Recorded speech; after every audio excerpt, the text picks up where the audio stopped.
Hi, this is Rabbi Andy from Temple Emmanuel in Greensboro, North Carolina. We're recording this in the late morning on August the 21st of 2025. Shabbat is tomorrow night, and we'll be doing our celebration of summer camps and really getting ready for the school year. I'm standing here in central North Carolina. You could probably see the scene behind me. It's just a late summer's day. And yet you can also tell the clouds are starting to turn a little bit darker.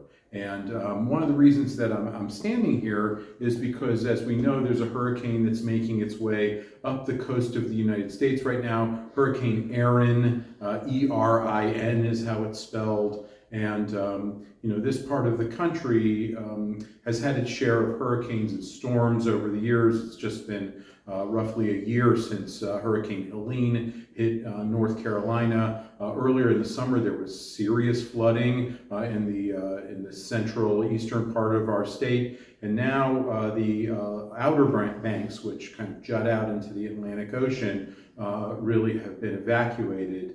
And so our prayers at this time are for those who are particularly in those parts of our state and maybe in other parts of the country who are facing an oncoming storm.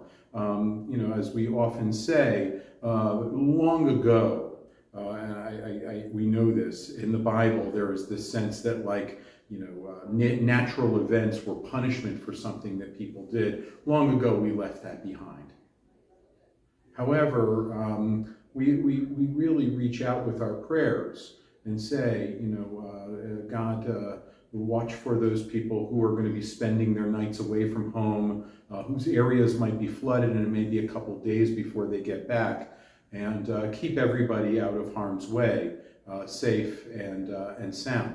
That's always our prayer. And yet it also gets me thinking about how we have to weather the storms that come our way in any part of the world right now. I'm thinking in particular about Ukraine and Russia, the war that's being fought there. I'm thinking about Israel and the fight that's going on in Gaza and other parts of the areas that are so close to us, that feel like home for us, because those are also homes for others.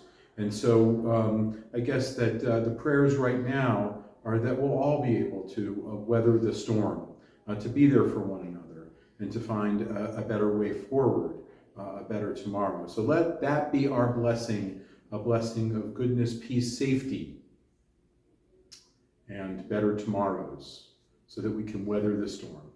Shabbat Shalom.